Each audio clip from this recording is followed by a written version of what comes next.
നിങ്ങളുടെ favourite shows ഇനി ഒരിക്കലും മിസ്സാവില്ല. ഇപ്പോൾ C5 കാണും നിങ്ങളുടെ ഫേവറേറ്റ് ഷോ തികച്ചും സൗജന്യമായി.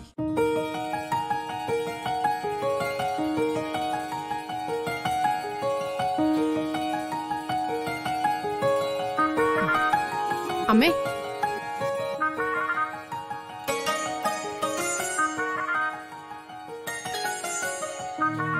ആ എന്റെ പൊന്നുമോളാണ് എങ്കിൽ പവിത്രമായ ഈ പുരാണ ഗ്രന്ഥം മാറ്റിവെക്കട്ടെ. നിന്റെ സാന്നിധ്യത്തിൽ എടുക്കാൻ പറ്റിയതല്ല ഈ പുസ്തകം. വന്നു കയറിയപ്പോഴേ ഊതുവാണോ? എന്നാ പിന്നെ പറയാനുള്ളത് പറഞ്ഞോളൂ. പരദൂഷണം കേട്ടിട്ട് കുറച്ചു ദിവസമായി. ഞാൻ പരദൂഷണക്കാരിയൊന്നുമല്ല.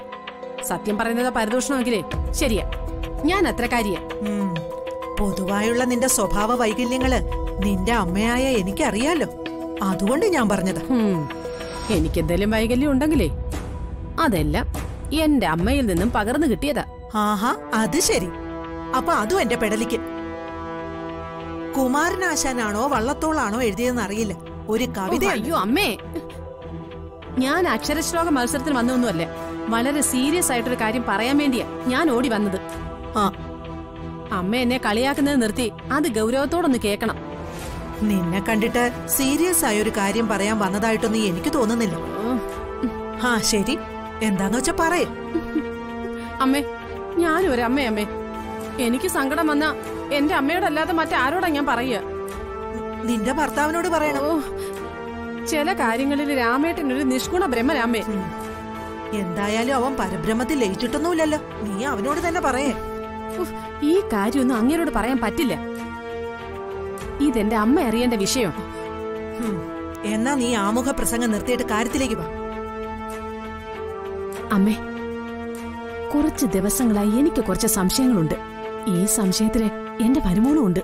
മറ്റു പ്രതികളെ ആ ഗരുഡൻ വൈശാഖും അവന്റെ കാമുകി മീനാക്ഷിയോ, ഇവര് 3 പേരും ചേർന്ന് ഇതിനകത്ത് എന്തൊക്കെയോ അന്തർനാടകങ്ങൾ നടത്തുന്നുണ്ട്. എന്ത് നാടകങ്ങൾ? അന്തർനാടകങ്ങള്. നീ കാര്യം തെളിച്ചു പറയടി. അമ്മേ, ഞാൻ എതിർത്തിട്ടും ഒടുവിൽ കാർത്തിമോന്റെ അനുവാദത്തോടുകൂടി മീനാക്ഷി ചെക്കപ്പിനാണെന്നും പറഞ്ഞ് മൈഥിലിയും കൂട്ടി ഹോസ്പിറ്റലിലേക്ക് പോയിരിക്കുന്നു. അത് മീനാക്ഷി ഒരു നല്ല കാര്യമല്ലേ ചെയ്തത്? അമ്മേ, ഹോസ്പിറ്റലിലാണെന്നും പറഞ്ഞ് അവര് പോയിരിക്കുന്നതേ ഒരു റെസ്റ്റോറന്റിലേക്കാ. മീനാക്ഷി ആ വൈശാഖനോട് സംസാരിക്കുന്നതേ ഞാൻ എന്റെ ചെവി കൊണ്ട് കേട്ടതാ. അറിയോ? നീ എന്തിനാ ഇതൊക്കെ ഒളിച്ചു നിന്ന് കേൾക്കാൻ പോയത്? അവരൊക്കെ ചെറുപ്പക്കാര് പിള്ളേര്, വിവരവും വിദ്യാഭ്യാസവും ഉള്ള കുട്ടികൾ. എന്റെ പൊന്ന് സാവിത്രി, നീ എനിക്ക് കൊച്ചാണെങ്കിലും നീ ഒരു അമ്മൂമ്മയാകാൻ പോകുന്ന സ്ത്രീയാ. അത് നീ മറക്കരുത്. അതുകൊണ്ടാ എന്റെ അമ്മ എനിക്ക് ഉൾക്കണ്ട. ആ മാലതിയുടെ ആങ്ങളെ വെകിളി പിടിച്ച് നടക്കുന്ന ഒരു കരടിയാ. അവനീ ചെമ്പകമംഗലത്ത് തേരാപ്പാര നടക്കുന്നതിലേ എന്തോ ഒരു ദുരുദ്ദേശം ഉള്ളതുപോലെ എനിക്ക് തോന്നുന്നുണ്ട്.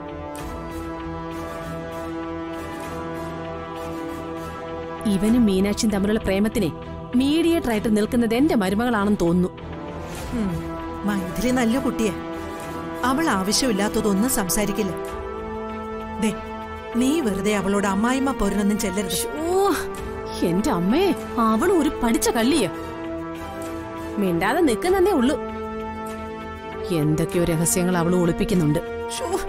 എന്റെ സാവിത്രി, നീ എങ്ങനെയെങ്കിലും ഒന്ന് നന്നാവാൻ നോക്ക്. ആ, ഒരു കാര്യം ചെയ്യും. ഏതെങ്കിലും ഒരു ക്ഷേത്രത്തിൽ പോയി ഒരു 41 ദിവസം ഭജനം ഇരിക്കും. ചെറുപ്പ നന്നായെങ്കിലോ? പൊട്ടന്റെ ചെവിയിൽ ശങ്കൂതുന്ന പോലെ എന്റെ പെറ്റതള്ളയോട് എന്തെങ്കിലും പറയുന്നത്. എന്തായാലും ഈ കാര്യം കാർത്തികിനെ വിളിച്ചെന്ന് പറയാം. മൈഥിലി, അതെ. നീ എന്താടി വളരെ സീരിയസ് ആയിട്ട് ഇരിക്കുന്നെ? ഒന്നുമില്ലടി, ഈ പെണ്ണുങ്ങൾക്കെല്ലാമേ മൈഥിലി എന്ന് പേരിട്ട തന്തപ്പടിമാര് എന്ത് ചെയ്യണമെന്ന് ആലോചിക്കായിരുന്നു. എന്തു പറ്റി? അങ്ങനെ ഒരു കുരുക്ക് എന്റെ പെടലിക്ക് വന്ന് ചുറ്റി. എന്റെ മാരേജ് ലൈഫ് വരെ തകരുന്ന അവസ്ഥയിലേക്ക് കാര്യങ്ങൾ ചെന്ന് എത്തി. എനിക്ക് മനസ്സിലായി, കാലക്കേടുണ്ടെങ്കിൽ ഇത് മതി ജീവിതം തകരാൻ. അതുപോട്ടെ, ഞാനും ഇവനും തമ്മില് ഇഷ്ടപ്പെട്ടു പോയി. ജീവിക്കാനാണ് ജീവിക്കാനാണെങ്കിലും മരിക്കാനാണെങ്കിലും ഒരുമിച്ചെന്നങ്ങ് തീരുമാനിച്ചു.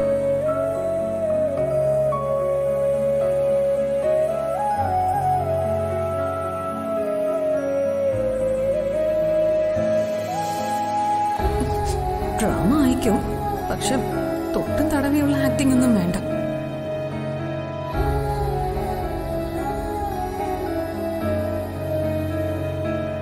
മീനാക്ഷി, കോളേജിൽ ഞങ്ങൾ 3 പേരും ഇന്റിമേറ്റ് ഫ്രണ്ട്സ് ആയിരുന്നു. സെക്കൻഡ് ഇയർ കഴിഞ്ഞപ്പോ മുതല് ഞാനും ഇവനും തമ്മിൽ പ്രേമത്തിലായത്. പക്ഷേ എന്റെ പാരന്റ്സ് വളരെ പാവപ്പെട്ടവരാ. അച്ഛന് റബ്ബർ തോട്ടത്തിലെ ടാപ്പിംഗാ പണി. അമ്മയും കൂലിപ്പണിക്ക് പോകുന്നുണ്ട്.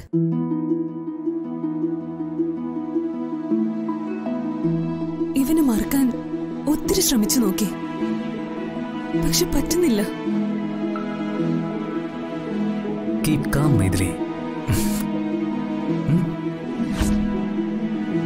താനെന്തോടോ ഇങ്ങനെ? തക്കം കിട്ടിയ നേരത്ത് ഇവന്റെ മുതലെടുപ്പ് കൊള്ളാലോ, അത് എന്റെ മുമ്പിൽ വെച്ച്. ഈ ഏർപ്പാട് ഞാൻ സമ്മതിക്കില്ല.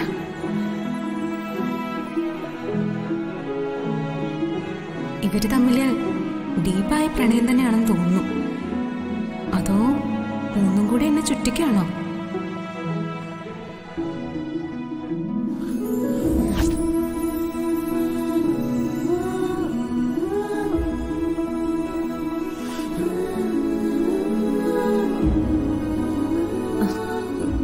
കരയാതെ മൈഥിലി.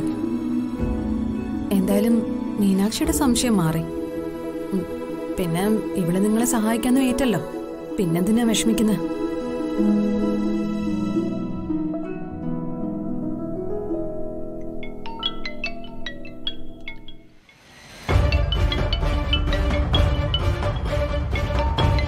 മീനാക്ഷി നമ്മളെ സപ്പോർട്ട് ചെയ്യും അല്ലേ മീനാക്ഷി? കാര്യങ്ങളെല്ലാം സ്ട്രെയിറ്റ് ആണെങ്കിൽ ഞാൻ ഉറപ്പായിട്ട് സഹായിക്കും.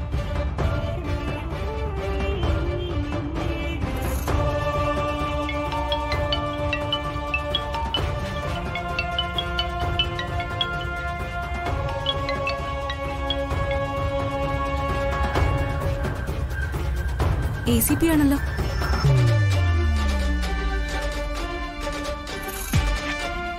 അപ്പൊ വീണ്ടും കാണാം മൈഥിലി. ഞങ്ങൾ ഇറങ്ങട്ടെ.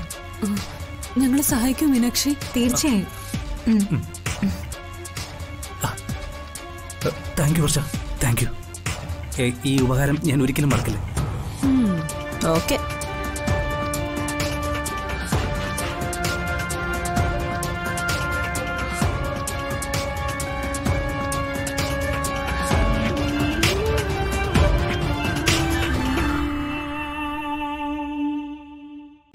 ഡൗൺലോഡ് ചെയ്യൂ C5 ആപ്പ്. കാണൂ എല്ലാ എപ്പിസോഡുകളും സൗജന്യമായി.